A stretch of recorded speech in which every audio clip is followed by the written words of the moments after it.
Eu acho que é um pouco difícil a gente esgotar soteriologia num dia. É um pouco difícil. Então, eu acho que o ideal seria depois mandar para vocês, pelo menos, eu não posso mandar todo o material, mas pelo menos mandar talvez o arquivo de soteriologia. O capítulo só, o capítulo 7. Não dá para mandar tudo porque eu não quero espalhar muito ainda. Eu quero fazer todas as correções, tem que fazer, acrescentar as coisas. Bom, eleição. Veja aí a definição. A eleição diz respeito ao ato livre e soberano de Deus de escolher aqueles que... E aí vem uma expressão extremamente importante. Sem mérito algum. Isso é importante, porque isso preserva a graça. Okay? Serão alvos efetivos da sua graça salvadora. Então, isso é eleição. Okay? Aí já é mais estreito já o conceito. Okay? Então tem os textos famosos de Romanos 9, 14 a 24, 11 de 3 a 8. Então, esse texto de Romanos 9, 14 a 24 é o texto é o texto clássico. Então, ninguém fala sobre a eleição sem tocar nesse assunto. Né? Lá nos debates lá do Vejam Só, o pessoal fala, eu sabia que ia aparecer Romanos 9. Não, mas peraí. Mas qual era o assunto? O assunto era na seguinte, coelho da Páscoa. Falar sobre Romanos 9. O assunto da eleição tem que citar Romanos 9, tem que citar o quê? A história de Caim? Não tem que ser Romanos 9. Esse é o assunto, esse é o tema. Né? Então veja aqui na sequência aqui, vocês já conhecem o texto, né? Não dá para parar em cada texto, porque senão a gente vai ficar 3 dias aqui. Então, na sequência aqui, veja. O ato divino de eleger os que seriam alvo, os que seriam salvo, caramba, quando é alvo eu leio salvo. Sou o espírito da confusão. Espírito da troca. Da língua presa. O ato divino de eleger os que seriam salvos, eu tenho que tirar esse alvos aí, porque eu estava fazendo eco. Ocorreu na eternidade. Ok? Antes da fundação do mundo. Ok? Então, isso é dito expressamente em Efésios 1:4. Certo? Lembram disso ou não? Sim. Lembram disso? Nos escolheu nele antes da fundação do mundo para sermos santos e irrepreensíveis. O Goiânia falou assim para mim, não predestinou, não elegeu para ser salvo. Elegeu para ser santo e irrepreensível. Desculpa, eu pensei que era para ser salvo. Desculpa. E foi realizado. Agora que importante, agora que textos que não são tão comuns, mas que não podem escapar. Foi realizado conforme a graça e a livre determinação do Senhor. Isso aqui é importante. Esses 2 textos aqui são importantes na defesa de que a eleição foi gratuita e dependeu da vontade dele. Então, 2 Timóteo 1:9. Isaac, você poderia ler esse texto? Está aí do jeito aí? Você que ainda não leu nenhum versículo hoje com a sua camisa brilhante. Nossa, Isaac está parecendo, sabe o que? Saído daquele filme Tron. Camisa brilhante. Vai lá, pode ler. 2 Timóteo 1:9. Que nos salvou e nos chamou com uma santa vocação, não em virtude das nossas obras, mas por causa da sua própria determinação e graça. Essa graça nos foi dada em Cristo Jesus desde os tempos eternos. Não dá para conversar, né?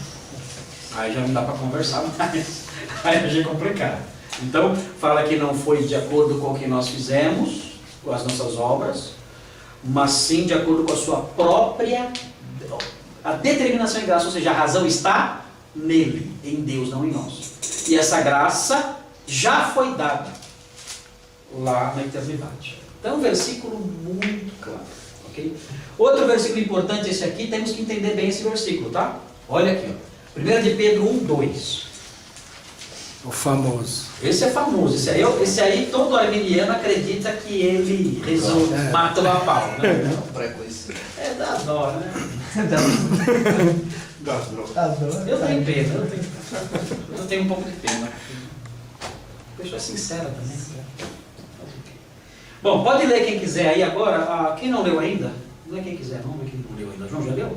Hoje não. Não? Hoje não. O João nem acordou ainda. Não tem da aula passada.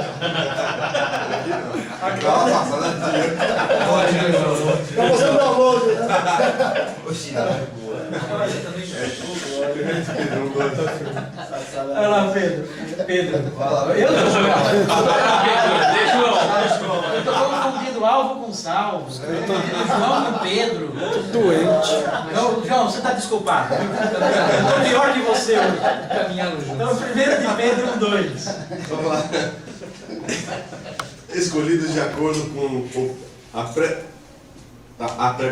o pré-conhecimento de Deus Pai, pela obra santificadora do Espírito, para a obediência a Jesus Cristo e a aspersão do seu sangue, graça e paz lhe sejam multiplicadas. Ok, a primeira parte do versículo fala que foram eleitos de acordo com o pré-conhecimento de Deus, a presciência de Deus. Então, a compreensão de algumas pessoas é a seguinte: olha, Deus, então, ele viu quem ia crer, ele olhou, né, como fala o Charles Ryrie, né, ele olhou no corredor da história, e ele viu lá na frente quem ia crer, aí ele falou, então esse eu vou, de acordo com o meu pré-conhecimento, já conheço previamente que ele vai crer, esse eu vou escolher. É que nem colar na prova. É que nem quando na prova, você dá uma espiadinha e Ele fala, fez. então vou escolher aquele que já está Na prova fácil. que ele Agora fez. veja bem, aí nesse caso a razão da salvação está em quem?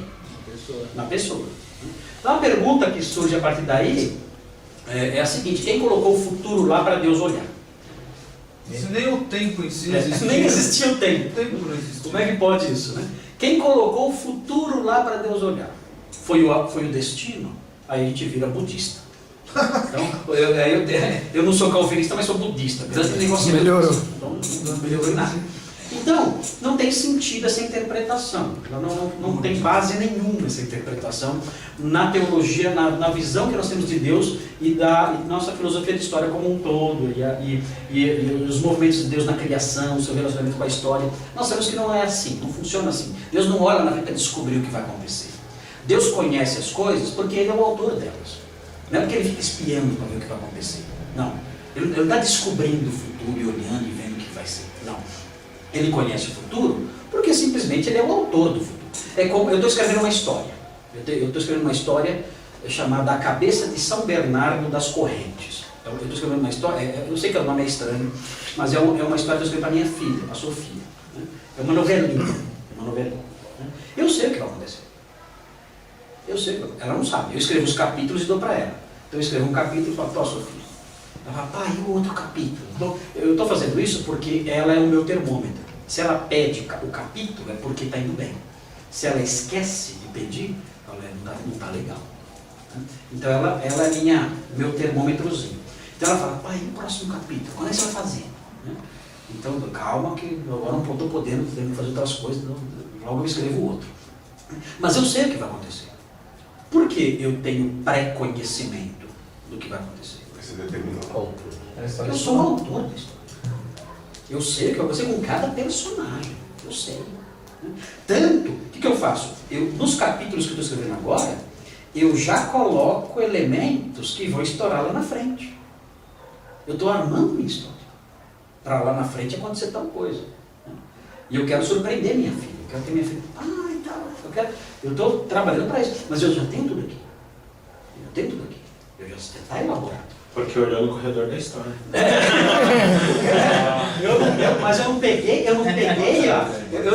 um livro anônimo e falei, deixa eu ver o que vai acontecer para eu colocar aqui no meu. Ah, o mordomo é o assassino. Uau, ninguém esperava, né? Mas não é isso. Né? O livro está aqui na minha cabeça. Eu criei o livro. E eu sei que vai acontecer por causa disso. É o que acontece com Deus na história. Ele é o autor do livro. Ele é o autor dessa obra, né, dessa enciclopédia que é a história humana. Por isso ele sabe o que vai acontecer. Então essa interpretação da espiadela, né, não, da cola na prova, né, não está de acordo com a visão que nós temos de Deus. Então, o que significa então pré-conhecimento? É muito simples isso aí. Eu acho que inclusive eu até coloquei a explicação disso no meu livro novo, não coloquei? Não está aí. Mas está em outro capítulo. Ou no outro capítulo ou no outro livro. Não, tá aí mesmo, mas em outro capítulo eu não lembro qual. Porque naquele livro verde que eu não sei se Acho que é em Soberania. pode ser. Lá Sim, no pode ser. segundo capítulo. Porque no livro verdinho, tem um capítulo chamado Os Mistérios da Salvação. E nesse capítulo tem a explicação do texto de 1 de Pedro. Aqui vocês não leem os livros do pastor, vocês leem livros de outros pastores. Um de vocês, eu sei disso. Mas eu nunca não tenho. Não vai falar. Mas nesse caso tem dois. Traz o do pão e eu me show. Oi? E traz também. Isso aqui é um estudo domingo, cara. Não vem depois alguém se joga fora. Não tem jeito, né? Nenhum profeta é bem Christopher Howe. Não tem jeito.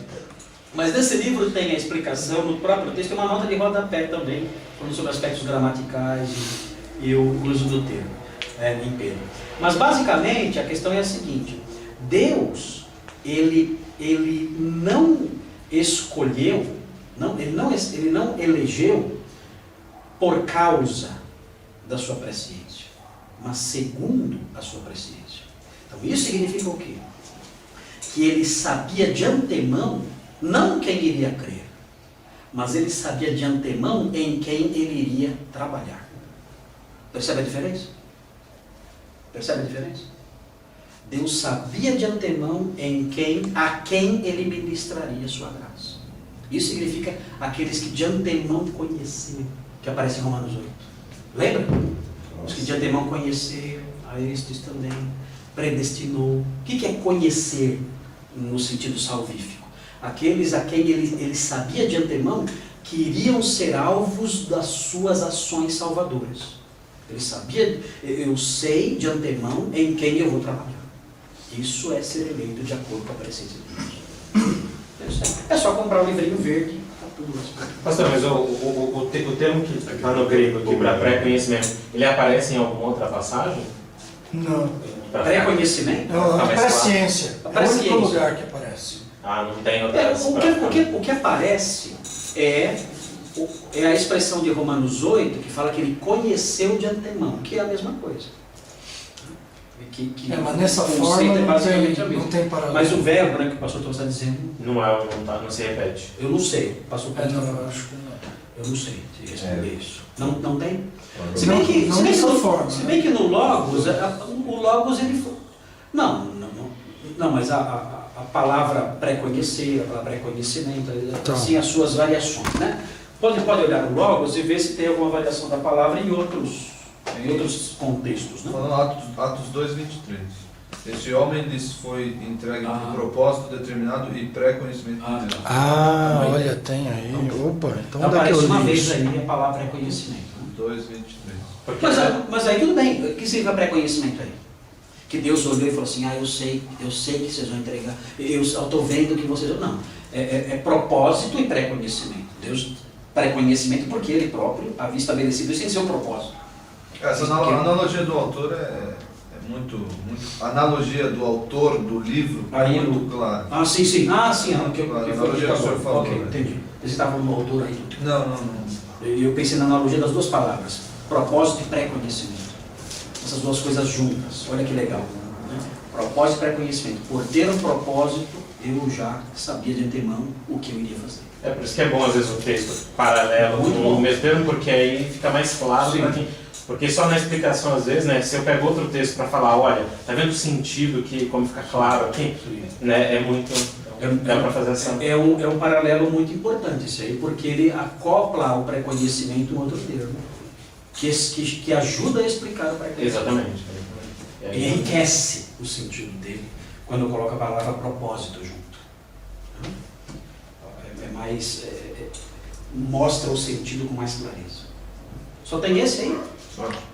É porque tem alguns termos que às vezes para explicar é difícil. Às vezes você explicar só com definição, às vezes é difícil. Às vezes usando outro texto faz com que a pessoa olhe e aí tem muita gente que, né, mas você tá... isso aí é uma definição que você criou, sabe? Enfim, aí entra um pouco às vezes até nesse campo. Agora quando você tem um texto, você fala, olha, tá vendo como esse texto aqui, ele vai nesse sentido, ele eu acho que é mais fácil por argumento. Se bem que o argumento gramatical, ele é bastante forte, só que ele requer um pouquinho de esforço da pessoa que está ouvindo, né? Porque elas não têm noções gramaticais. Então, a palavra catar, que aparece nesse versículo, segundo o seu. E não de a. De a com acusativo é por causa de. Não é de a que aparece, é catar. Mas aí tem que explicar que isso é gramática grega. Na verdade, no Novo Testamento não, só tem só em Pedro mesmo, prognose. Sabe onde é que tem? Só no livro de Judite na Septuaginta. Não, mas o verbo... esse verbo no texto de Atos, qual que é? Prognosei. Prognosei. Então eu acho que ele está procurando a forma exata, por isso que eu falei isso. É que ali Pode ser isso. no texto que ele leu agora está no infinitivo. Pode ser isso. Prognos, tá prognosem? Não pode estar prognosei. Prognosei. Prognosei. Sei. Sei. Sei, prognosei. Então não está no infinitivo. Qual que é o texto? Atos 2:26. Então não é um... isso é um substantivo. 23? Dativo feminino singular. Se você for pelo... Isso aqui é o número Strong? Strong, número Strong. 4268. 04268. Não, nem é. Mas como não é? Não, Tem variante. tô olhando o outro texto. Eu corrigi o Strong então agora. Não é forte.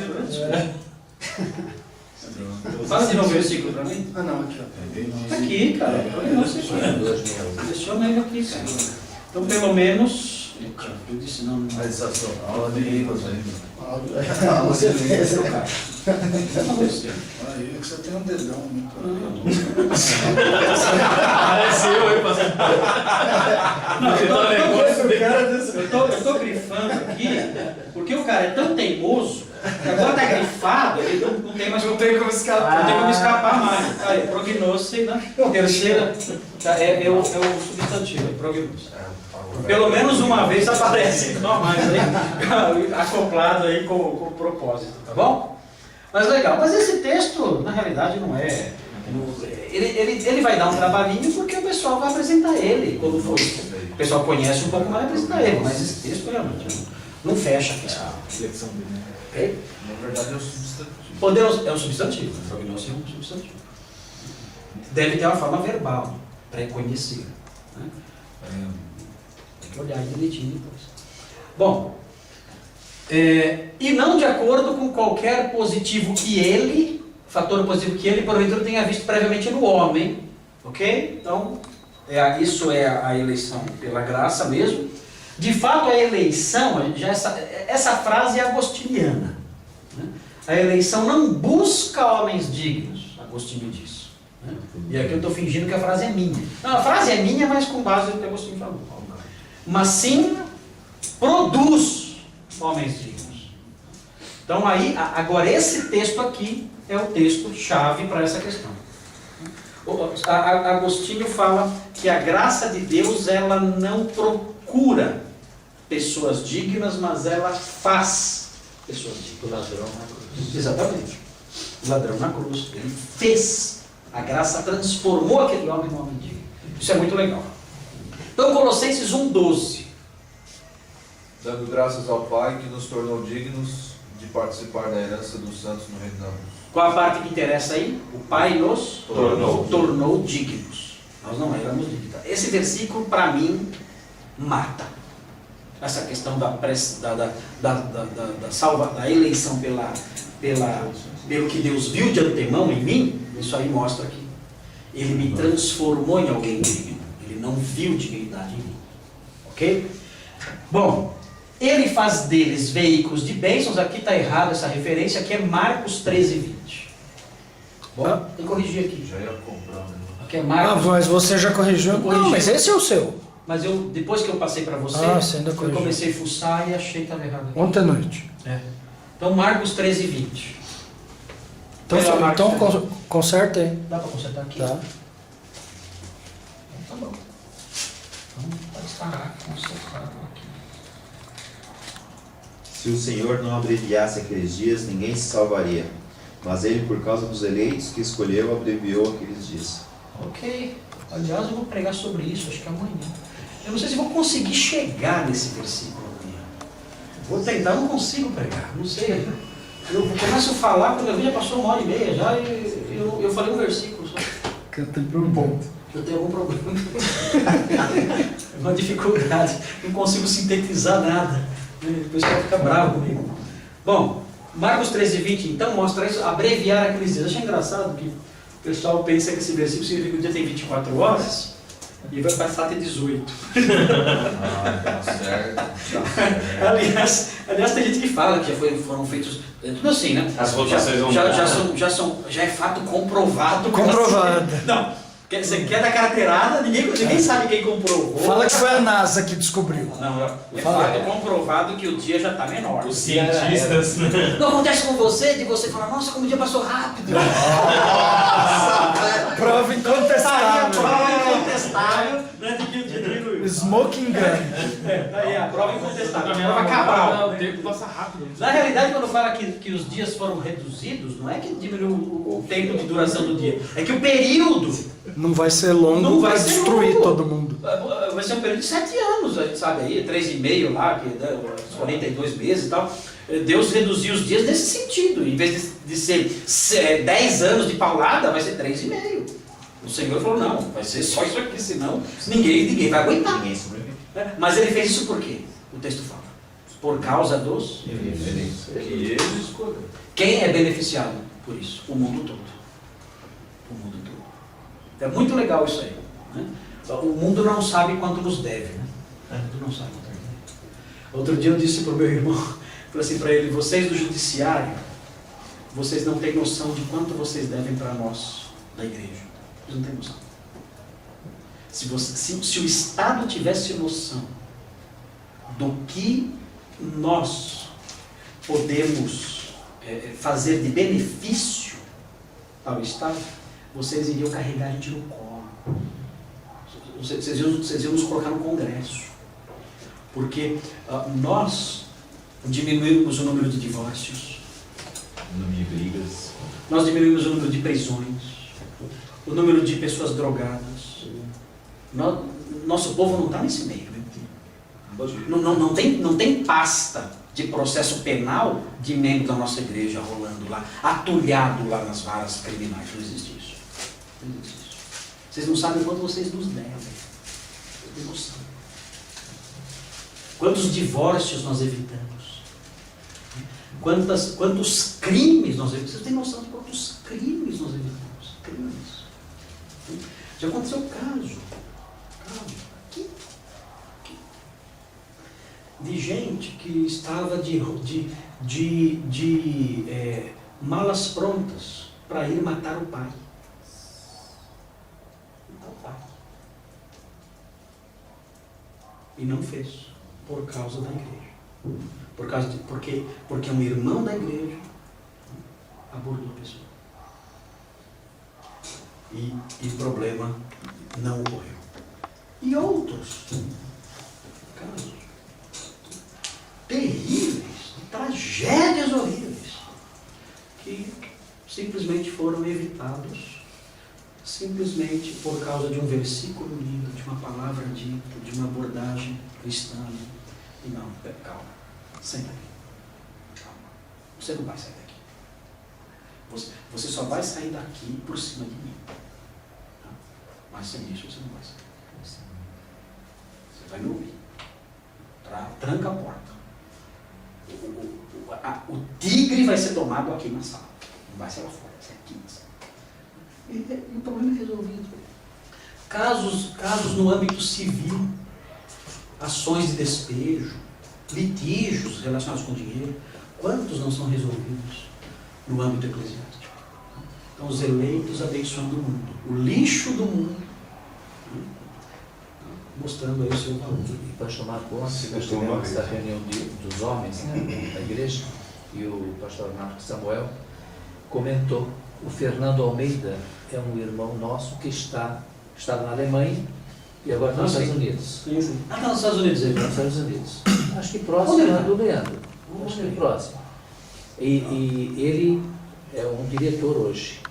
E qual é, no RH, motivação e de como você aperfeiçoar a tua equipe.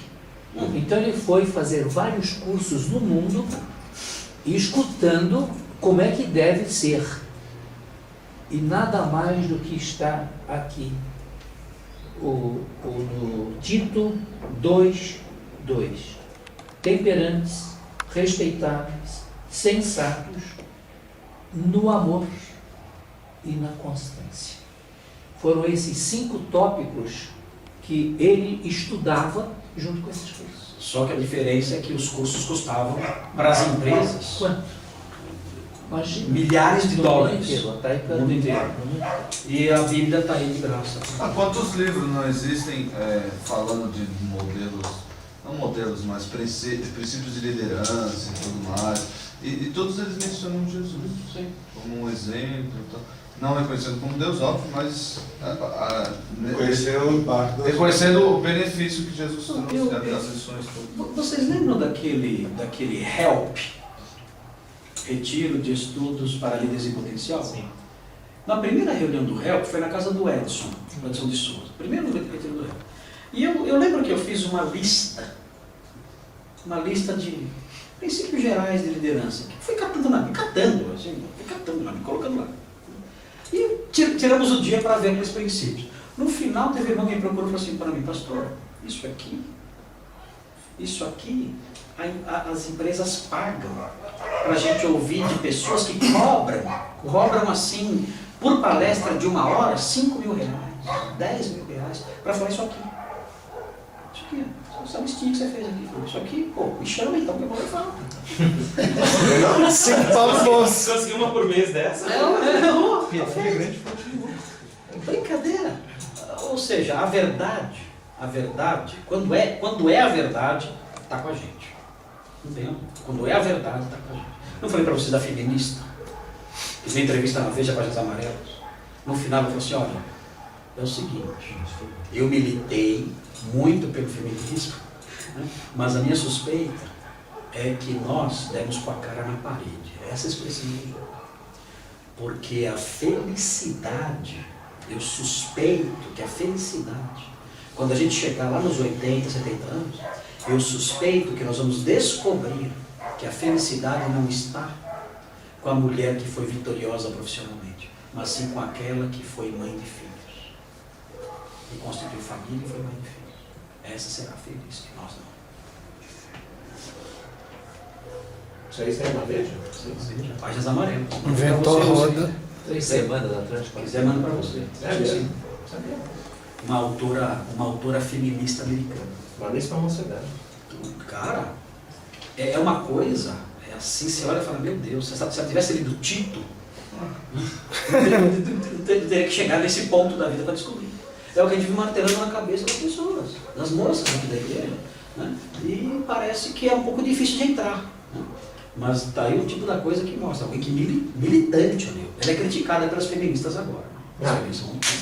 Óbvio. Ela já tem, acho que os seus 60 anos. Né? Assim, ó, eu acho que o time saiu pela culatra. E ela viveu pela idade o auge do... Nossa, Uau, é sim, na rua, com certeza. é na rua lá. We can do it. Não é nada. E ela fala isso. Ou seja, a verdade está no Evangelho. Ela apresenta o fracasso também, né? Porque ela menciona que aquelas que elas trabalharam tanto para o homem se tornar aquilo que elas queriam, que quando ele se tornou, elas falaram: não, a gente não quer mais um filho. A gente não quer ter mais um filho para cuidar. Quando eles chegaram naquele patamar que elas queriam, cobraram tanto, ela falou: não é assim que a gente quer. Não é assim que a gente quer. É curioso, porque ela fala o seguinte: ó, quando os homens se tornaram o que nós brigamos para eles serem, nós olhamos para aquele homem e dissemos: não, a gente não quer isso de um homem. Eu não quero homem assim. Eu não quero homem desse jeito. Eu não quero isso aí. E agora? Problema seu, agora leva. Agora leva. Você plantou, você fez a cama, agora vem. Bom, aí no finalzinho, protegendo-os do engano. Lembra de Mateus 24? Eles enganarão, se possível, até os eleitos. Né? Ou seja, os eleitos são inenganáveis. Existe essa palavra? Só enganado. Não dá para enganá-los. Não enganado. Não enganáveis. O Novo Testamento enfatiza que não há nenhuma injustiça da parte de Deus em seu ato de eleger quem Ele quer para a salvação. Então esse trechinho de Romanos 9 eu acho muito legal. Porque ele prevê a pergunta, ele prevê a crítica, que ainda assim continua aparecendo. Essa crítica de Romanos 9 sempre, esse opositor imaginário não é tão imaginário assim. Talvez Paulo já tivesse respondido ao vivo essa pergunta 200 vezes. 200 vezes. E hoje mesmo, então Deus é, mas é fatal. De ser assim, Deus é injusto. Caramba, vamos voltar então para essa resposta em Romanos 9 de novo, porque você não viu a resposta que Paulo já deu para isso. Romanos 9, 13 a 15. Quem vai ler agora? Fernando, você já leu? Já leu? Quem não leu ainda? O Nicolas já fez alguma coisa depois que chegou atrasado? Não fez nada. Ele sentou aí. Então, zero esquerda aí. Vai lá, Nicolas. Então, se você trouxe Bíblia, você pode ler. Leia a Bíblia e faça oração. Só paulada. Lê o 13 a 15 aí, Nicolas. Como está escrito, amei Jacó, mas rejeitei Esaú. E então que diremos? Acaso Deus é injusto? De maneira nenhuma. Pois ele diz a Moisés, terei misericórdia de quem eu quiser ter misericórdia, e terei compaixão de quem eu quiser ter compaixão. Ok. Você leu até o 15? Sim. Tá. Como é que diz o 16? Mas é que tem que ir até o 20. Portanto, isso não depende do desejo ou do esforço humano, mas da misericórdia de Deus. Ok. Não, eu estou pensando no trecho que fala de que se queixa. Onde que é? Então, esse é o 19. Então lê o 19. O 19 e o 20. Mas algum de vocês me dirá, então, por que Deus ainda nos culpa? Pois quem resiste à sua vontade? Ok. E a resposta? Mas quem é você, ó homem, para questionar a Deus? Acaso aquilo que é formado pode dizer ao que o formou, por que me fizeste assim? Isso, ok. Essa é a resposta de Paulo. Então, quando a pessoa aperta o apóstolo Paulo... É que são duas perguntas. Primeiro é, acaso a injustiça? Ele não, porque ele tem misericórdia de quem ele quer e ele endurece a quem ele quer. Aí vem a segunda pergunta, então de que se queixa ele? Então do que ele vai culpar? Por que ele acha ruim quando alguém não crê? Ele endurece o coração e vai culpar de coração duro. Como é que ele condena a pessoa se que ele mesmo endureceu? Aí a resposta de Paulo, quem és tu? Ou seja, fecha a boca. Então, a resposta de Paulo não é uma resposta. Não responde a questão. Dá uma bronca na pessoa. Fala, ó, aqui você para. Aqui para. Aqui para. Aqui não tem resposta. Você fica quieto, porque Deus faz o que quer. Ele não disse por que ele faz isso, nem como ele faz isso. O que você tem que fazer é parar de brigar com ele. Então, a resposta de Paulo é uma admoestação, não é uma explicação. Eu acho isso muito legal na teologia. Aceite, ponto final. Aceite, ponto final. É um cálice, né? Oi? É um cálice. É um cálice, ó. Aceite, ponto final. Porque a teologia, ela não ousa explicar tudo. E se ela ousar fazer isso, ela vai inventar respostas. E quando ela inventar respostas, pronto. Passa boi, passa boiado. Se você encontrar um pastor, né, um teólogo que tem resposta para tudo, dá um passo atrás. O cara inventou. Nem Paulo deu resposta para tudo. Esse texto aí agora é uma evidência disso. De que se queixa, como é que ele pode condenar se ele que endurece? Pare de discutir com Deus. Chega. Cale-se. Você não pode ensinar Deus a trabalhar. Acabou. Não tem explicação. 22, 23 também é interessante. Pode ler. São os vasos. Que diremos, pois, se Deus, querendo mostrar a sua ira e dar a conhecer o seu poder, suportou com muita longanimidade os vasos de ira preparados para a perdição, a fim de que também desse a conhecer as riquezas da sua glória em vasos de misericórdia, para a glória preparou de antemão. Ele está dizendo, se ele quis fazer alguns para quebrar, quem faz? Podemos fazer nada. Muito legal. Então aqui essa referência, na verdade, eu acho que ela deveria ir estende até o 20. Ela deveria até o 20 aqui, né? Porque abrange as duas perguntas que evocam a noção de injustiça em Deus. Você anota para mim? Alguém pode anotar para mim? Corrigir Romanos 9 na eleição. Vou te mandar um e-mail. É a questão da dupla eleição, né? Ele elege tanto para o bem quanto para o mal. Isso. Muito bem. Legal. Então veja aqui na sequência. Em vez disso, desculpem começar aqui, né? Ao contrário do que diz, a eleição não desestimula o evangelismo. É sempre, então para que evangelizar? Vamos de novo, vamos de novo. Em vez disso, essa doutrina encoraja a pregação da fé. De que modo Atos 18, 9 e 10 mostra que a eleição encoraja a pregação da fé? Quem poderia explicar por que Atos 18, 9 e 10 está ali? Por que não está aí outro texto? Ou sei lá, um texto sobre pregar, Mateus 28, mandando pregar.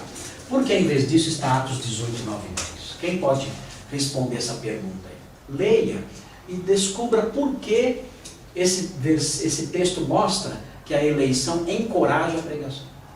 Alguém sabe? Porque ele já está falando. Porque ele está falando. Não tenha medo. Porque é a própria frase, não tenha medo e continue falando.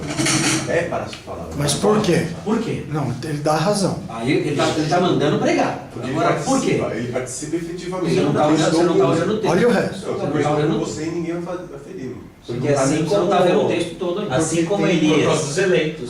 porque assim como Elias, Porque eu tenho 7 mil povo. se dobraram a Baal. Aqui é a mesma coisa, eu tenho muito povo nessa cidade. Prega. Prega Por lá, quê? Porque eu tenho muita gente. Porque eu tenho gente aí. Já eram crentes? Não. Como que era o povo dele? Por que ele fala que tem muito povo? Já era eleito. Já era escolhido. As minhas ovelhas ouvirão a minha voz. Lembra de João 10? As minhas ovelhas ouvirão a minha voz. Prega. Tem gente minha aí. Como é gente minha se não creu ainda? Por que eu tenho que pregar para quem é seu? Exatamente. Então, aí no caso, o fato de existirem eleitos ali estimulou a pregação.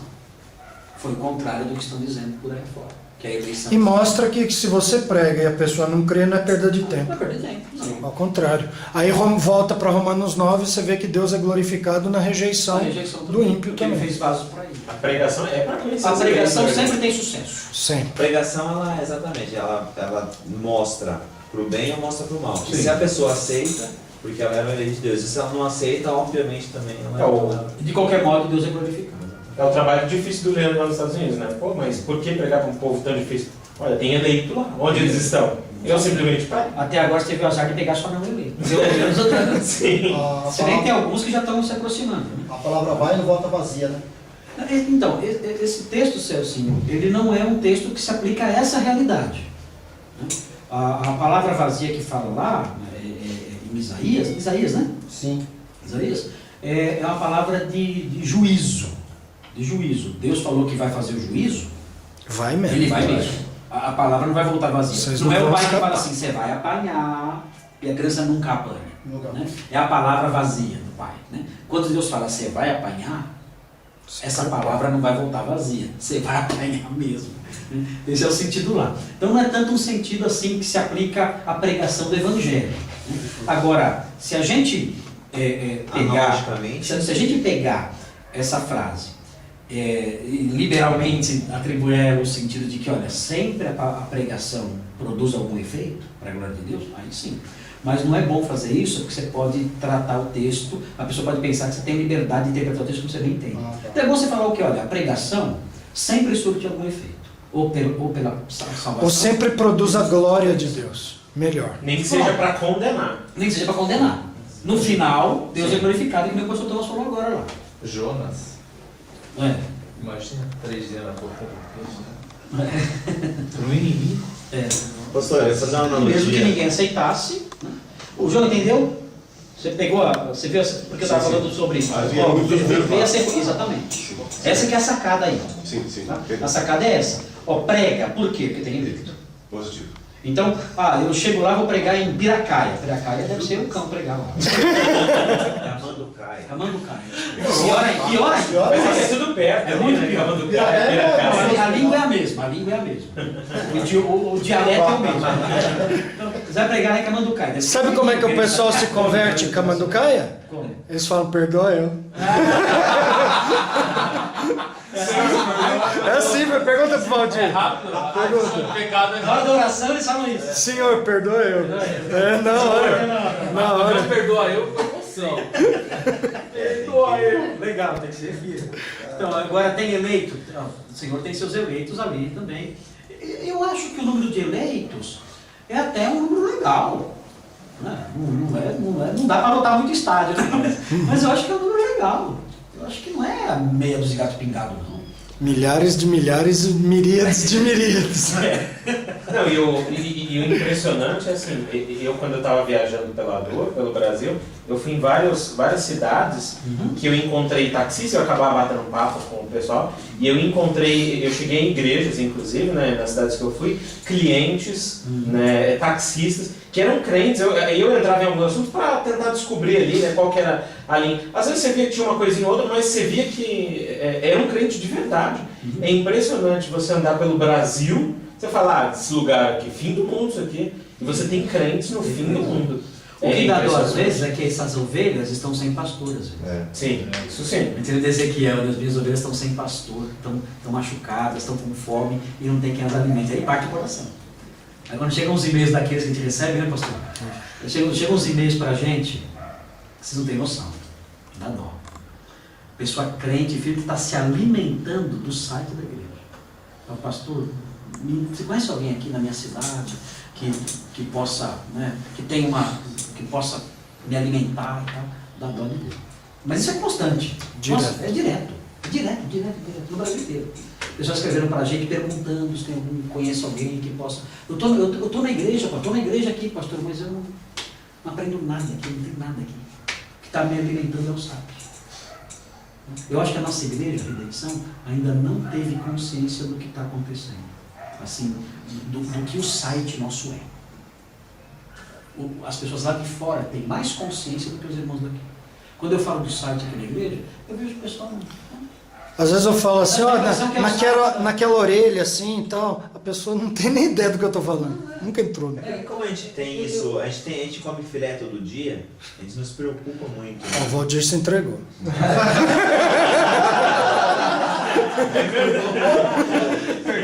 É verdade, você gosta do site, né? Eu tenho filé todo dia. Eu utilizo muito do site, até para fazer estudos. Mas quando a pessoa tem o filé todo dia, ela não se preocupa muito se a pessoa está comendo feijão. Talvez ela vai valorizar o dia que ela foi embora. O dia que ela estiver fora e ela precisar falar, nossa, cadê aquela comida caseira? Sim. Aí você volta, né? Aí você volta.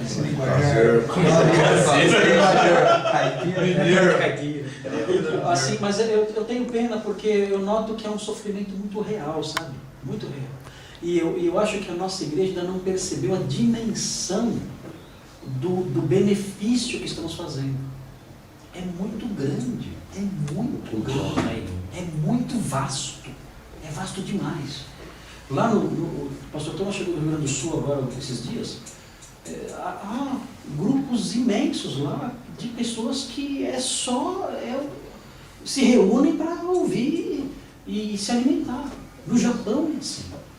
No Japão eles ficam mandando um para o outro os áudios. E trabalham lá, montando as pecinhas lá, ouvindo. A igreja do Fulvio fala bastante isso. Ele conversa bastante lá, com nosso amigo que veio para cá várias vezes. Ele fala, perdi o sermão de João. Você consegue achar? Ixi, agora não curaram as coisas aí. E ele fala, é muito amplo.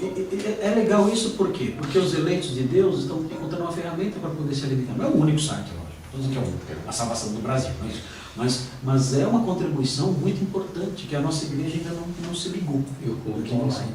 Culto online também, está começando. Você está sentindo, né?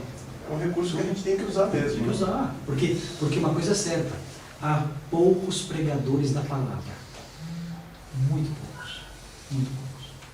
Dá para contar numa mão. Em língua portuguesa, especialmente, é mais raro. Muito raro. Então, os eleitos estão famintos. E veja bem como funciona. Veja bem. E depois de veja bem, vem as heresias e as propostas que não são bíblicas. Né? Bom, gente, veja bem. Posso falar rapidinho sobre o texto de Atos? Pois é. Eventualmente dizem assim, então já que é só os eleitos, né, então você já prega direto para os eleitos, né, então não precisa ficar gastando tempo para É lógico, ele tá. É um argumento, né? Mas a questão de não saber, da gente não saber quem são os eleitos para a salvação, Talvez fique até subentendido no versículo seguinte, de Atos, que fala que Paulo ficou 1 ano e meio pregando no seminário. Se ele soubesse quem eram os eleitos, primeiro já ia direto no... É claro, se a pessoa disser para você, então por que você não prega por os eleitos? Você tem que falar assim, você me fala quem são. Eu vou lá e prego. Eu vou lá e prego. Mas Deus não revelou isso para nós, porque evangelismo não tem um caráter só naquela ponta. O evangelismo tem outro alvo, que sou eu. Na realidade, no ministério cristão, eu tenho a impressão, falando sem falsa humildade, falando entre irmãos que eu conheço há muitos anos, são vocês, né? Com exceção talvez do Ronaldo, que eu conheci há menos tempo. Mas eu acredito que o maior alvo de Deus, quando Ele me chamou, era eu. Era me proteger, me guardar e me ajudar.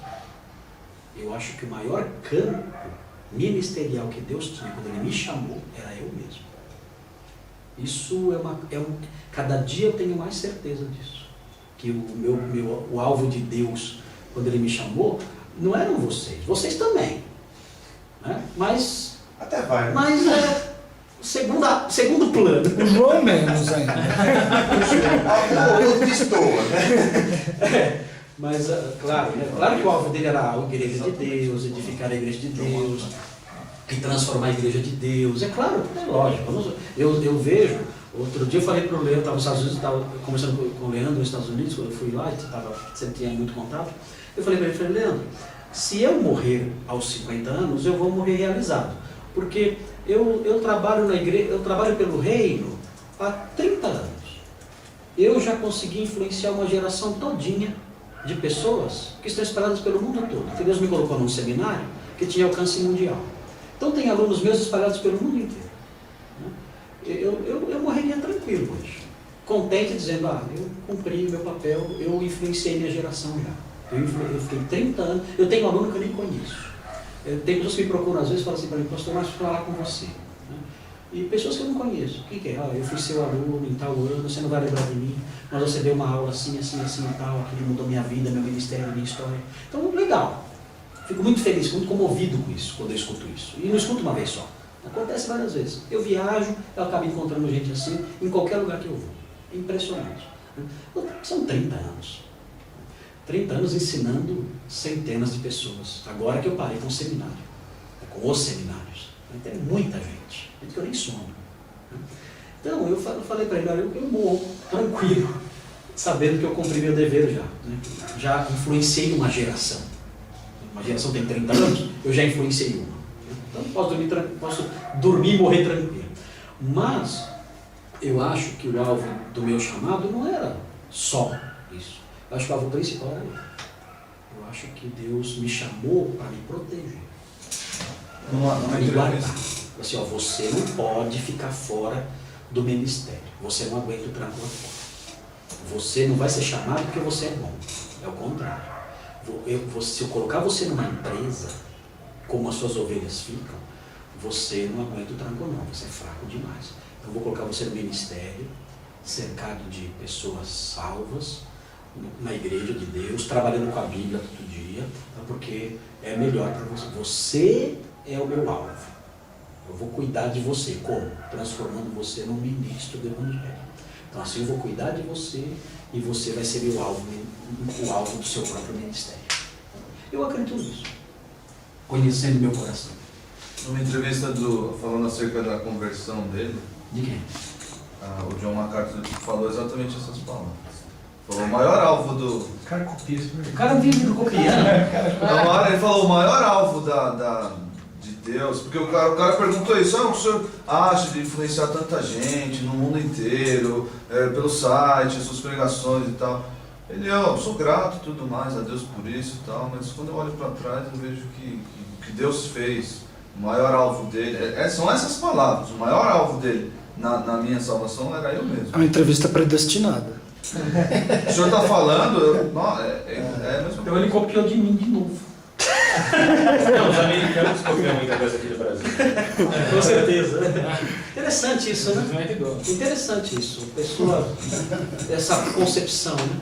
Essa concepção. Eu acho que o ministério protege a gente. Acho que a graça de Deus em nos colocar no ministério é uma graça preservadora, uma graça protetora. Eu falo, meu Deus, ainda, eu não fico escutando palavrão o dia inteiro. Eu não fico escutando. Eu escuto só. O que eu estou fazendo aqui, gente? Eu não estou numa empresa ouvindo baixaria de piano. Estou aqui com os meus irmãos. O que é isso? A graça de Deus sobre a minha vida. Então, nossa, com certeza a preservação e o cuidado de Deus comigo foi me colocar no ministério pastoral. Então, vai lá, fracão. Fica lá, porque botar você lá fora tá lascado. Mas é muito legal isso, né? Que legal. Que bom que o John MacArthur pensa igual também. Não estou sozinho na minha avaliação do meu ministério. Mas, se bem que o impacto dele, meu Deus, nossa.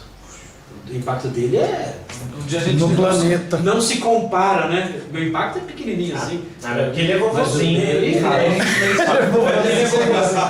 é vovozinho e fala inglês, né? Ó, a gente tá começando inglês agora, vai saber impacto daqui a 30 anos. Um dia a gente chega lá. Eu não, mas vocês conseguem. Tem a Bíblia comentada. Até os 70 tem que chegar A lá. Bíblia grande quadrada.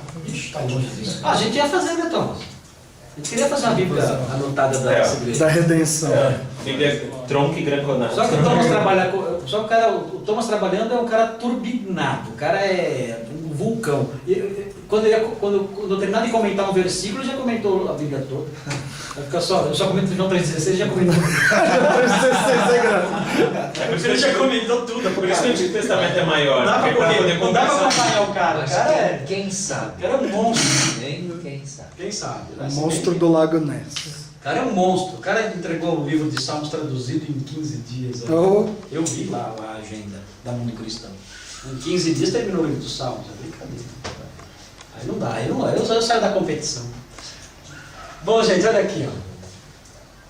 Uma vez que afirma que os eleitos cedo ou tarde atenderão a mensagem das boas novas. Certo? Aquela história. João 10. As minhas ovelhas, né, ouvem a minha voz. Eu vou chamá-las, elas ouvirão, eu vou chamar pelo nome, elas virão, não tem como. Né? E que os escolhidos que estão dispersos serão com certeza reunidos num só corpo, cumprindo enfim o plano infalível de Deus. Tudo bem? É isso que os caras não entendem, aquele do debate lá, o cara. Mas e se o eleito morrer sem aceitar? Ai. É terrível, né? Eu quero apontar para você, é terrível. É que o problema é atacar o que nem a pessoa entende. Então eu ataco o que eu não entendo, aí eu vou dizer besteira mesmo. Esse texto de João 11 eu acho muito legal. João 11, 51 e 52. Eu gosto muito desse texto. Há muitos textos aqui, e são textos relacionados mesmo ao assunto. A gente vai ler, vai robustecer a coisa. Agora, João 11, 51 e 52, eu acho muito legal. Dá uma olhadinha lá. Quem vai ler agora? O Jairo, você pode ler para nós? Sim. João 11, 51 e 52. Diz assim: Ele não disse isso de si mesmo, mas sendo sumo sacerdote naquele ano, profetizou que Jesus morreria pela nação judaica, e não somente por aquela nação, mas também pelos filhos de Deus que estão espalhados para reuni-los num povo. Olha aí. Já eram crentes esses filhos de Deus que estão espalhados? Deus nunca nem saiu da Palestina. Os Deus que estão, não somente pela nação ele vai morrer, mas pelos filhos de Deus que estão espalhados. Quem são esses filhos de Deus que nunca nem ouviram falar de Jesus? E são chamados de filhos de Deus aqui. Quem são essas pessoas? Se encaixa também aquela oração de Jesus, acho que no João 17 também. Aqueles que crerão, é mesmo, legal. João 17. Rogo não somente por estes, mas aqueles que crerão. Mas é que aí, é porque aí ele não dá essa ênfase de eleitos, né? Pode ser, né? Mas em João 10, sim. Tem ovelhas que não são desse aprisco. Sim. João 10 é que está mencionado ali. Ainda tem outras ovelhas que não são deste aprisco. A mim convém conduzi-las. Então haverá um só rebanho e um só pastor. Elas ouvirão. Ou seja, ele não transforma lobo em ovelha. Não. Ele encontra a ovelha perdida. Ele busca a ovelha perdida. É isso. O incrédulo eleito é uma ovelha perdida. É um filho de Deus que está disperso. É um outro sentido da expressão filho de Deus. Porque João fala filho de Deus, em João 1, para aquele que nasceu de novo. Aqui, filho de Deus tem o sentido do eleito, que está disperso e ainda não foi achado. É muito interessante essa concepção. Estão por aí. Agora, a gente vai achá-los. Como a gente vai achá-los? Elas ouvirão minha voz. Quando falar do evangelho, ela vai parar, a orelhinha vai levantar. Pastor Amado. O que é isso? Estou escutando uma voz que é outro nível. E ela atende, porque o pastor chama a ovelha pelo nome. E a ovelha vai. E Deus providenciará o meio de mandar alguém proclamar. Vai providenciar. Ele vai direcionar. Por isso que eu gosto daquela frase que você falou quando eu era jovem ainda. Deus não determina só o fim, Ele determina os meios também. Sim. Como vai chegar lá? O pastor Mendes contou que quando ele foi para a região da Rússia, acho que Moldávia, não sei, tem lá pastores de ovelhas. Não, é na Romênia. Romênia. Tem lá pastores de ovelhas. Ele estava passando de carro com um auxiliar dele lá da Romênia, e ele viu as ovelhas e os pastores das ovelhas ali, mas tudo misturado. E aí ele falou assim, você pode parar o carro para eu conversar com um deles? Você me ajuda a conversar com um dos pastores? Eu pode. Aí parou o carro, ele foi lá e começou a conversar com um dos pastores. Eu falei, olha, como você sabe qual ovelha é sua e qual que não é? Essa misturada toda aí. Eu falei assim, não, as minhas, quando eu dou o meu grito, as minhas conhecem o meu grito e elas vêm. Eu falei assim, não é possível. É assim, é assim. Então chama. Ele chamou. E vieram só as dele. E vieram reunidas. E vieram as dele aqui, parou aqui. Impressionante. As que não eram dele não vieram. Dá pra acreditar no negócio dele? Depois disso até mancada matar pra comer, né? Matar o parente.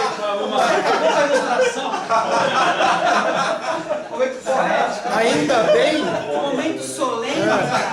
Você pensa em churrasco.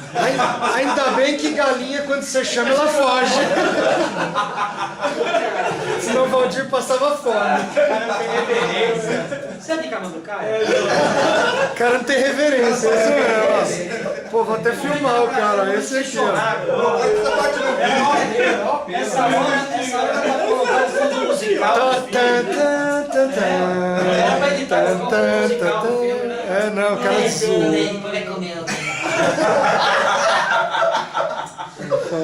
Diz que vai ser. Tem jeito, cara, tem jeito. É o Cabral mesmo. O cara é de Lisboa. Então, voltando aqui. Agora, aqui o outro item é a aquisição. Agora, aqui sai dessa parte mais polêmica, né? E aí entramos em conceitos menos controvertidos, né? Então, nós temos aqui a aquisição. É simples de entender. Muitos, até pelo tamanho do comentário, agora olha que é bem simples, né? Então, Deus comprou, né, o crente para si, e o preço que pagou foi o sangue de seu próprio filho. Há outros aspectos da compra que a gente vai ver depois. Mas a libertação é um deles. Mas veja, como um escravo que foi adquirido por precioso valor, o cristão agora pertence a Cristo, sendo servo dele para sempre. Então, o conceito de aquisição tem um desdobramento prático muito importante. Eu agora sou dele. Aí a filosofia de vida da gente muda totalmente. A vida não é mais minha, e isso aqui não é mais meu. Nada aqui é meu. Eu sou dele. Aí é outro esquema de vida. Eu sou servo dele, a minha vida é dele, meu tempo é dele, meu corpo é dele, tudo é dele. Ele comprou, ele pagou. Então agora, aí eu não preciso mais ficar sendo puxado pela orelha. Se eu tiver essa concepção, a soteriologia ela acaba tendo desdobramentos vivenciais. Eu não sou meu, eu sou dele. É muito lindo isso, e isso tem esses desdobramentos práticos. Então vamos olhar aqui, Atos 20 e 28, é um texto que eu gosto muito, estabelece isso falando da igreja como um todo, né? Pode ler, por favor. Cuidem de vocês mesmos e de todo o rebanho sobre o qual o Espírito Santo os colocou como bispos, para pastorearem a igreja de Deus que ele comprou com o seu próprio sangue. Ok? Aí o preço pago, a igreja que ele comprou com o seu próprio sangue. O sangue de Deus, aí no caso, o sangue do Deus encarnado, claro. Vamos olhar também Apocalipse 5:9. Tem também para vocês, gente? Postos comprados por preço. Apocalipse 5:9 também falando sobre a glória devida ao Cordeiro e o motivo disso.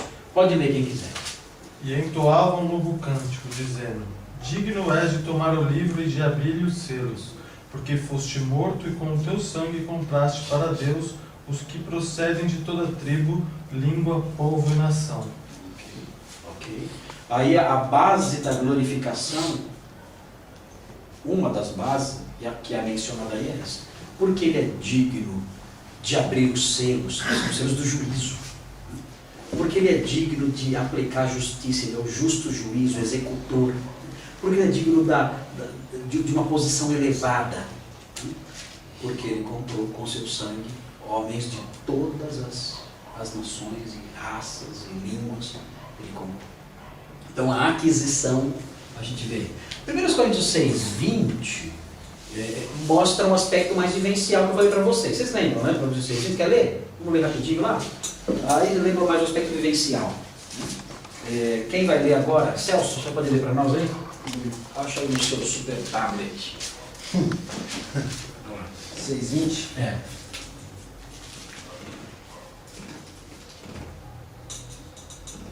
É no Novo Testamento.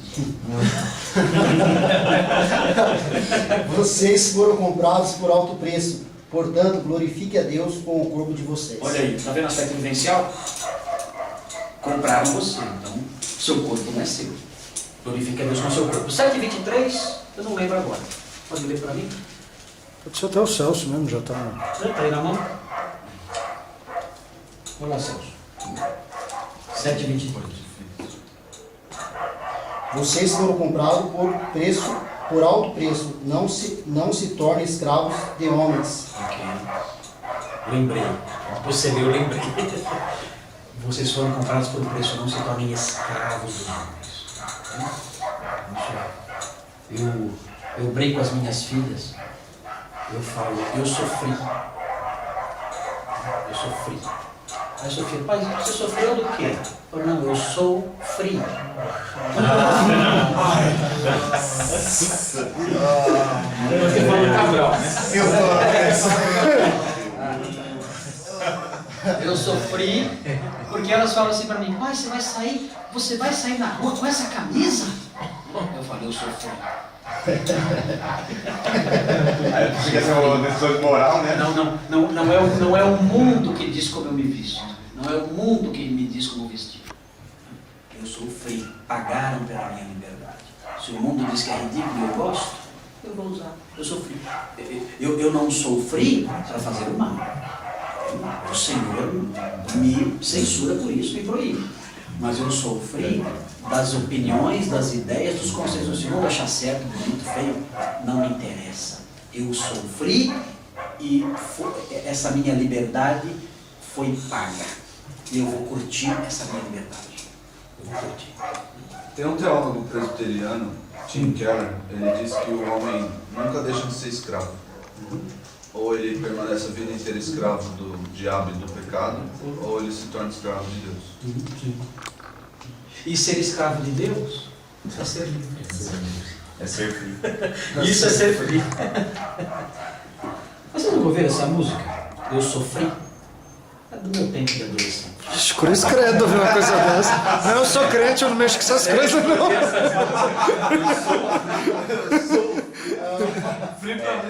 Eu conheço aquela Eu Sou Boy. Sou free. As minhas filhas me censuram muito as minhas roupas, elas cuidam muito disso. Se vocês tivessem 4 mulheres em casa, vocês vão ver o que é ser free. Ou você sabe. Mas você tá com esse sapato, mas essa blusa. Ou uma coisa já funciona. Sapato preto com marrom, hein? O que é isso? Eu vou na escola buscar, aí que a vergonha me Pai, não vai na porta não, fica longe. Fica lá que eu vou lá. A subir é que eu vou. Sai do carro. Uma vez eu fui buscar a Isabela no Objetivo com um caminhonete sedã. Trucado. Nossa. Melhor que de cavalo, né? Esse não foi de cavalo. Bom, a libertação. Vamos lá, libertação. libertação, aqui, a libertação está relacionada com a lei, ok? Eu fui liberto da lei e da maldição da lei.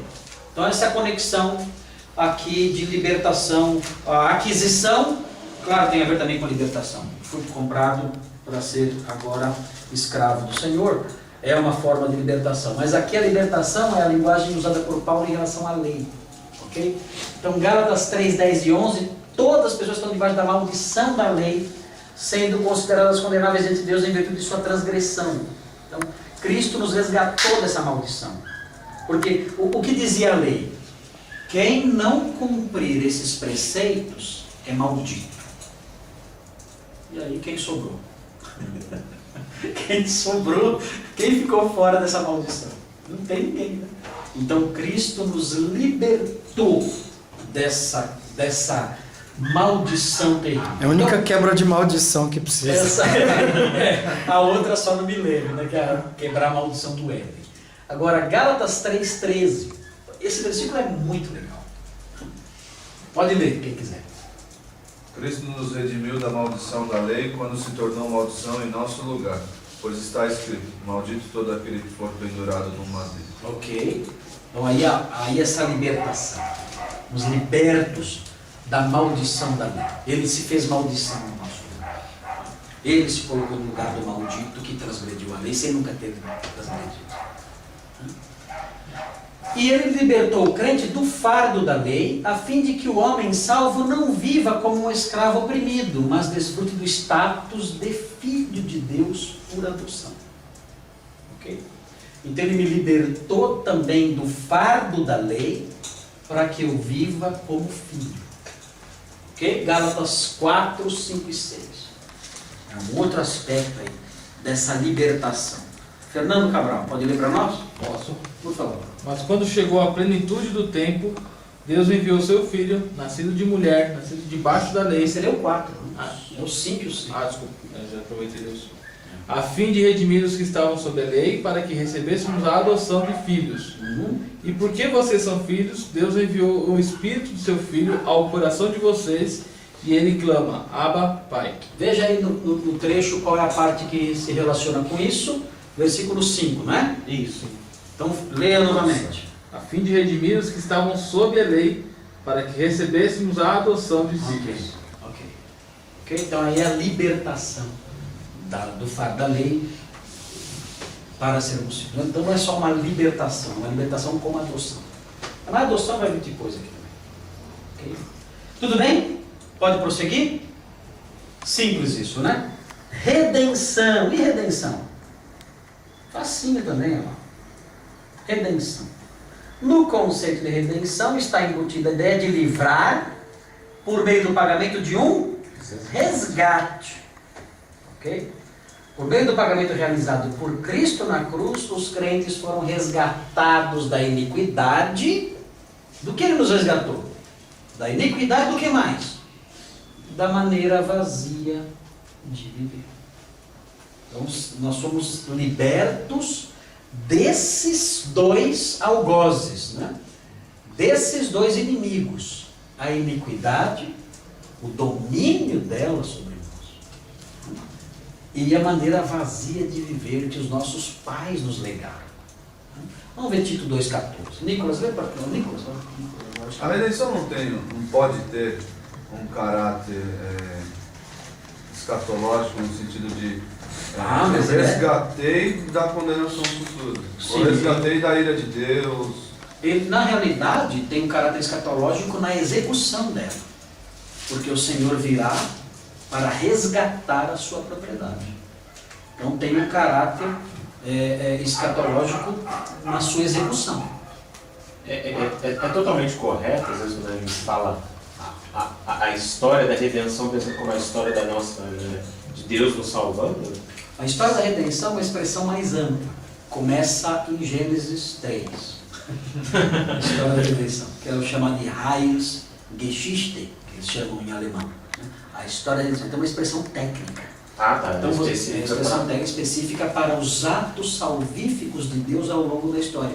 Na promessa do do descendente da mulher, na chamada de Abraão, na escolha da linhagem de Jacó, na escolha da linhagem de Davi. Então toda essa história chama da história da redenção. Okay? Então é uma expressão mais técnica. A história da redenção, ela tem o seu fim na morte, através do resgate, ou não? Vai além ainda? A história da redenção o quê? Dessa redenção, Na morte do dele, termo técnico, isso. Não, da morte do Senhor Jesus na cruz, Não. tem a ver com essa redenção ou não? Ou é a história final lá, Novo Céu e Nova Terra? A história da redenção, ela termina com o alvo de Deus sendo alcançado. Novo Céu e Nova Terra. Então, a cruz é o ápice da história da redenção. O ápice dessa história. Então não haveria salvação sem essa provisão. Então é o ápice, mas não é o fim. Então os termos não tem nada a ver essa redenção com essa história da redenção. Note que depois da cruz vem o quê? Vem a formação do povo de Deus, da igreja, né? A divulgação do evangelho a todo mundo, o golpe final contra o mal, né? O estabelecimento do reino, né? O juízo final. Todos esses aspectos mostram que a cruz não é o fim da história da redenção. É o ápice, mas não é o fim. O fim é o novo céu e nova terra. Aí, a conclusão final e o propósito de Deus sendo alcançado através da salvação que o glorifica para sempre. Mas a expressão não é correto na linguagem teológica profissional, entre aspas, né? História da redenção não é correto eu aplicar a minha como indivíduo, mas sim a todo esse plano que começa em História da redenção como plano de Deus, de salvação do homem. O desenvolvimento desse plano na história, até o seu final. E tudo isso é a raiz legítima. Bom, Tito 2,14, quem vai ler? O Nicolas. É o Nicolas? Vai lá. Ele se entregou por nós a fim de nos remir de toda maldade e purificar para si mesmo um povo particularmente seu, dedicado à prática de boas obras. Ok. Então, livrar de toda a iniquidade, toda a maldade. E 1 de Pedro 1,18, livrar. Lembram do quê? Fútil procedimento que vos legaram vossos pais. Exatamente. O fútil, porque os pais deles lá, né, talvez pagãos ou judeus não convertidos, né, que ensinaram procedimentos fúteis. É o legado do pai incrédulo, é isso. Qual é o legado do pai incrédulo? Procedimento fútil. Né? Vocês aqui que não tiveram pais crentes, né? Se não fosse o alcance da graça de Deus, que vocês receberiam dos seus pais? O que vocês seriam? Sob a influência decisiva deles. É que houve um momento em que vocês romperam com essa influência. Você não dita mais como é a vida para mim. Agora outro dita como é a vida para mim. Vocês não ditam mais. Então houve aí até um conflito. Né? Mas um conflito, lógico. Peraí, mas não. Eu sinto muito. Você é meu pai, mas a determinação do meu estilo de vida não passa mais por você. E é difícil, às vezes, até se desvencilhar de alguns traços disso que nós aprendemos, do que nós herdamos dos nossos pais. É verdade. Tem até isso. Né? É verdade. É verdade. É difícil. Mas é notável perceber isso, que Cristo nos livrou até disso aí também. Essas histórias, ele foi criado em tal ambiente, então por isso ele é assim, ó, assim, todo mundo. Não há nada que a salvação não liberte. Ele é fruto do meio. Há um do meio onde ele vive. Não, é mentira. Eu sei, claro que há influência, você mencionou agora, mas isso não justifica. Isso não é determinante. Não é determinante. Uma vez eu estava conversando com um amigo e a gente estava falando sobre essa... Porque ele falou, né? Poxa, eu queria tanto ter nascido na igreja, coisa desse tipo. Eu me lembro que ele falou um negócio tipo assim, existem vantagens para aquele que realmente teve esse contato, né? Não que a pessoa tem que seguir, mas que ele sabe o quanto é ruim, vazio e triste o outro lado. Às vezes aqueles que nasceram de famílias evangélicas ou até ditas evangélicas, elas não têm um ponto de referência para ter a noção do que Cristo realmente nos salvou. Essa falta de contato e influência do mundo é uma coisa que na igreja não valoriza. Para ela é uma coisa normal. A gente está falando, por exemplo, do site, não é uma realidade. Para a nossa igreja, que, né, cresceu num ambiente mais coisa, não é uma realidade, mas para quem está chegando agora e está vendo uma nova referência, nossa, aquilo ali, é isso que eu quero. Ele começa a ouvir eletronicamente a voz de Deus. E acontece isso com os filhos que vêm de contextos incrédulos. Sim. Puxa, olha como era fútil, olha como era vazio, olha aqui, olha qual herança eu receberia. Aí o Senhor me livrou dessa herança ruim. Então olha, não dá para medir tudo que Cristo nos fez. Não dá, é muita coisa, né? É insondável o tamanho da graça. Eu só quero fazer um adendo, uma questão de testemunhal mais.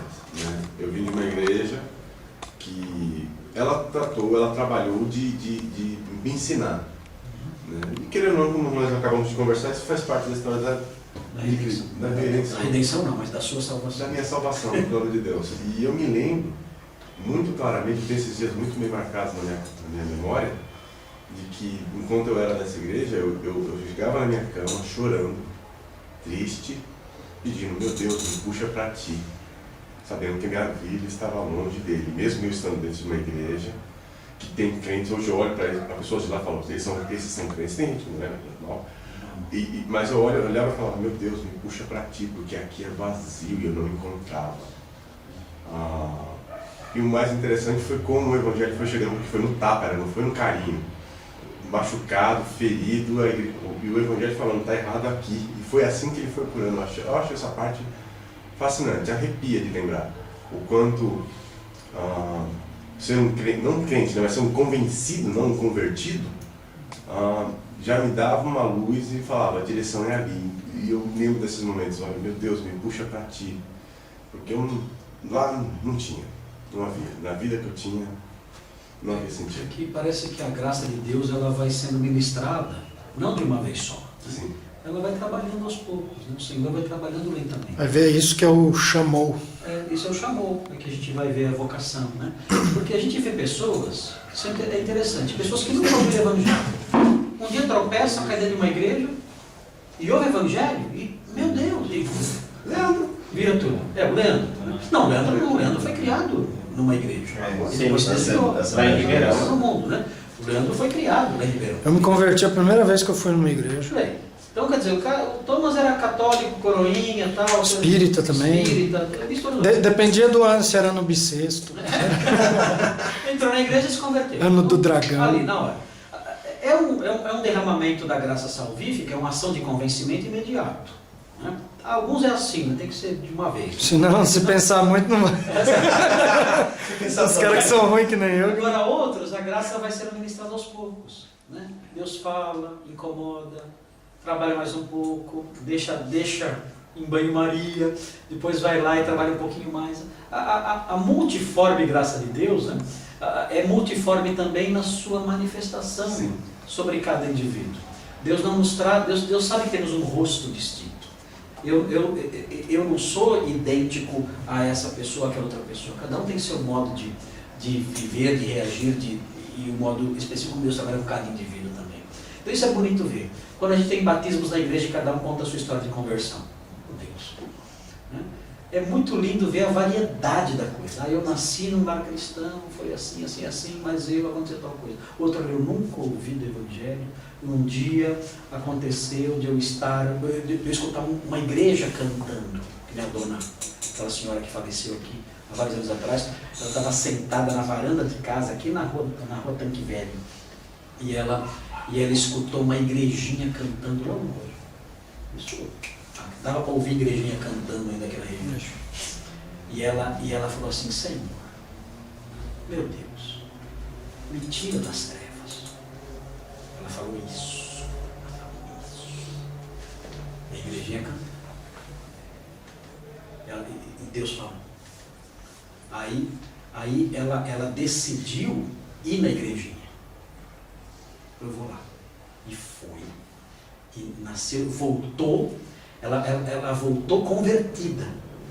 E na época passava um senhor da igreja católica recolhendo as ofertas semanais para levar para a paróquia. E ele passava toda semana lá, bateu lá. Eu vim buscar a ofertinha. Era o ascedia lá, um diácono. Aí ela disse, olha, eu não vou mais dar dinheiro. Tinha se convertido 3 dias atrás. O quê? Jesus me tirou das trevas. Acabou isso. Eu não dou mais dinheiro para vocês. O cara falou assim, ela ficou louca. E nunca mais. Louco não, volta de mão vazia. Mas olha a variedade de ações de graça de Deus, né? Cada um de um jeito. Então, no seu caso, foi assim, mais lento, né? E essas... De Deus agindo e Uma trabalhando. coisa mais baiana. Soteropolitano.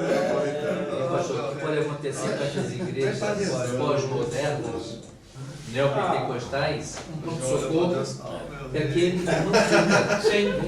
Sim, exatamente. Mas o que é curioso é notar isso.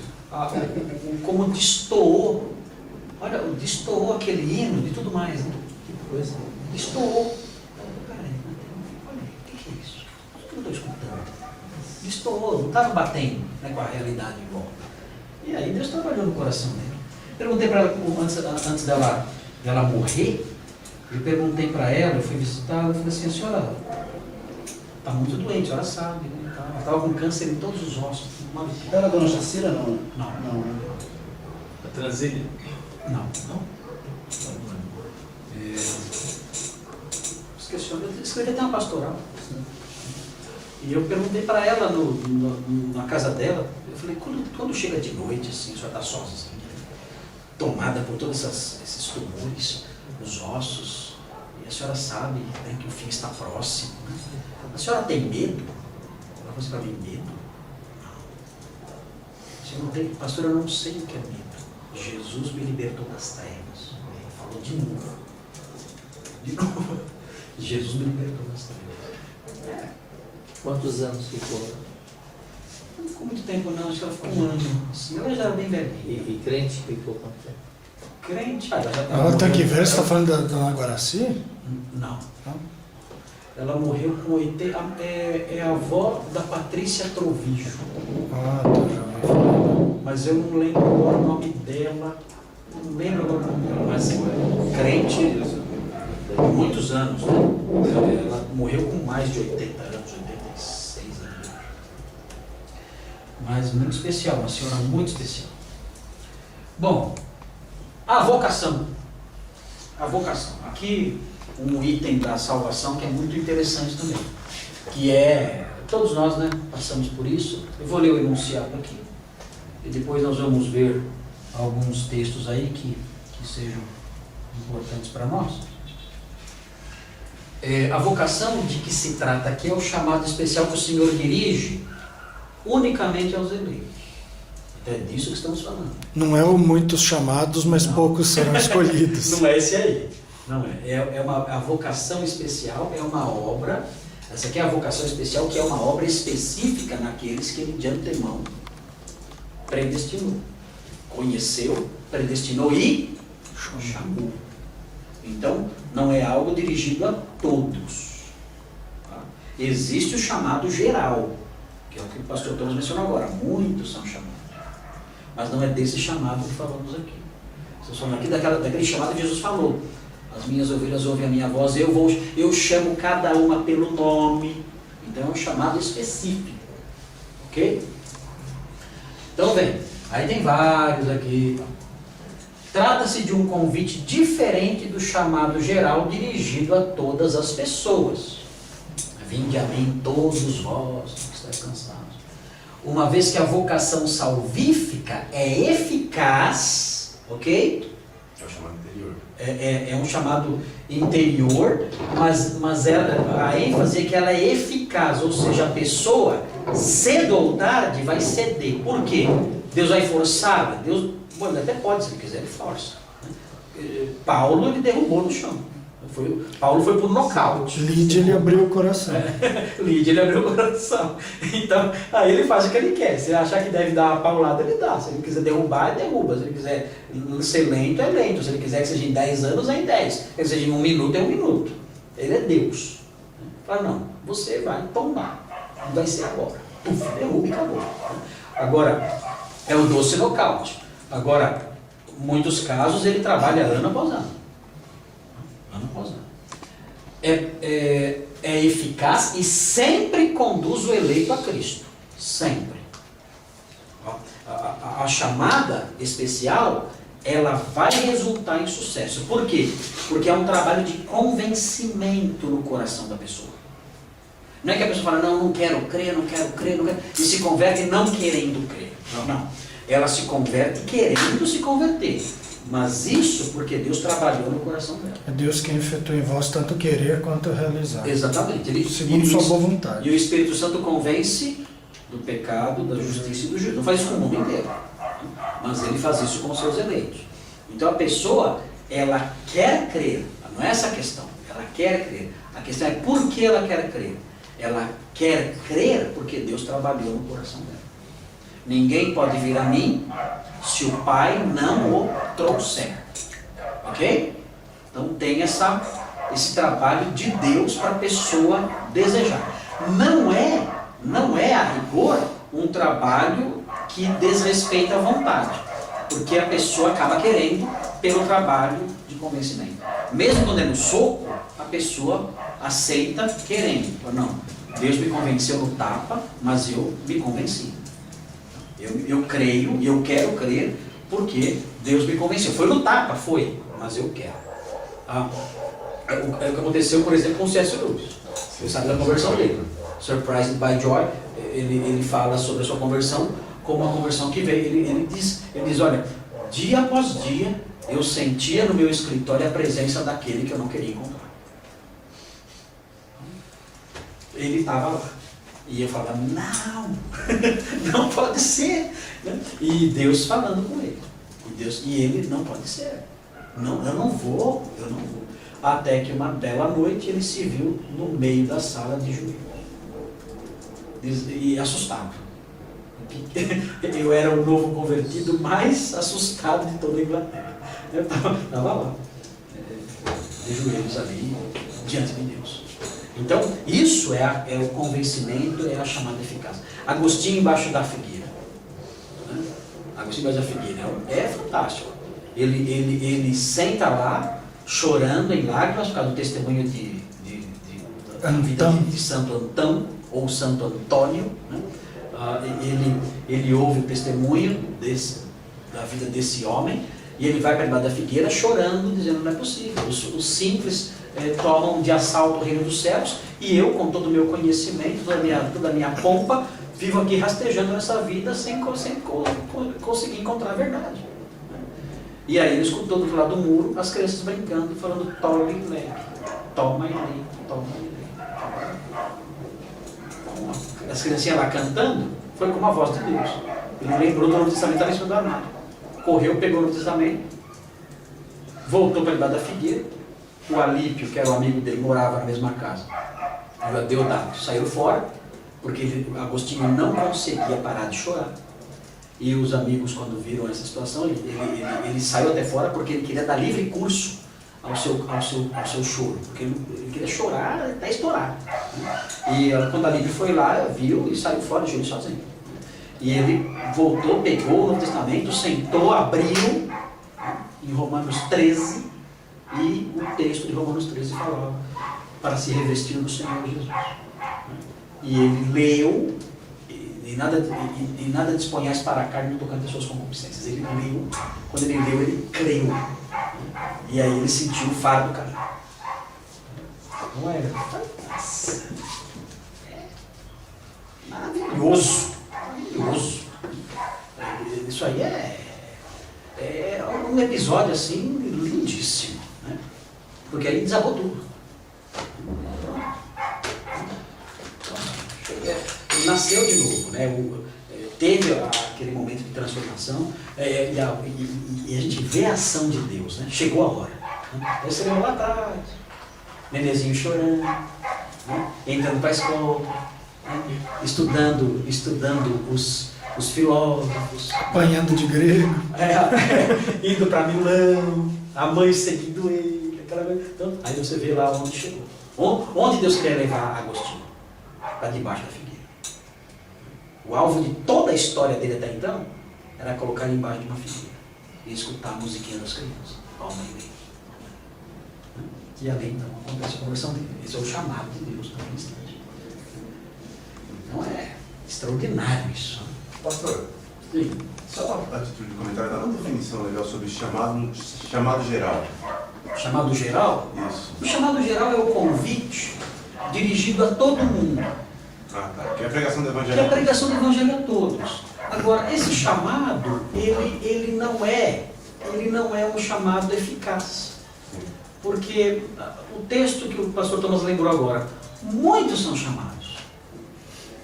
Mas, por que poucos atendem? Porque poucos são escolhidos. Mas o chamado geral serve para quê? Para ampliar a culpa.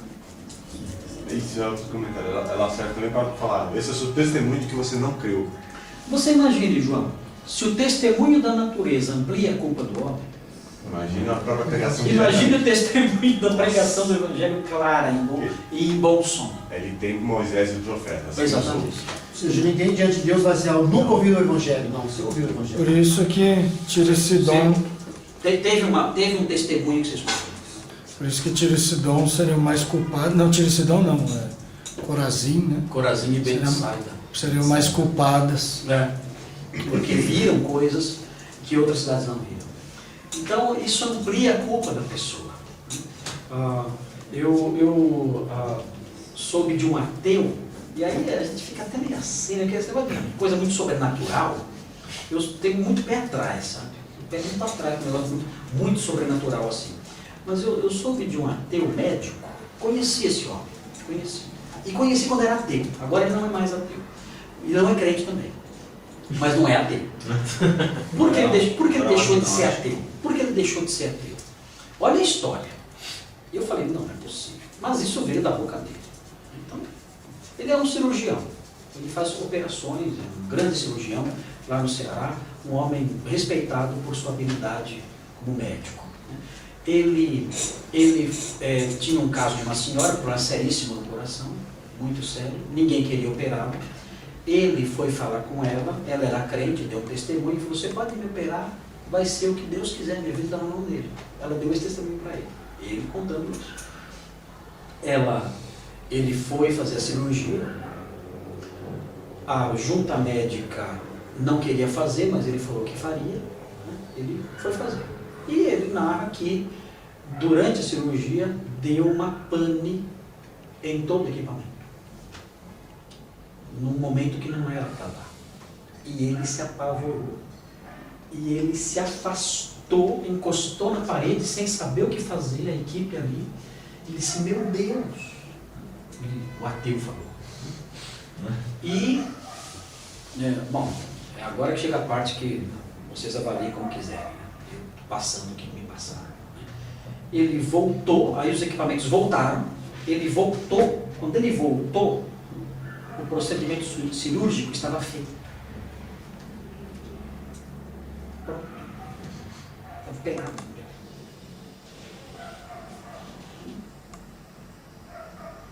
O que é isso? O que é isso?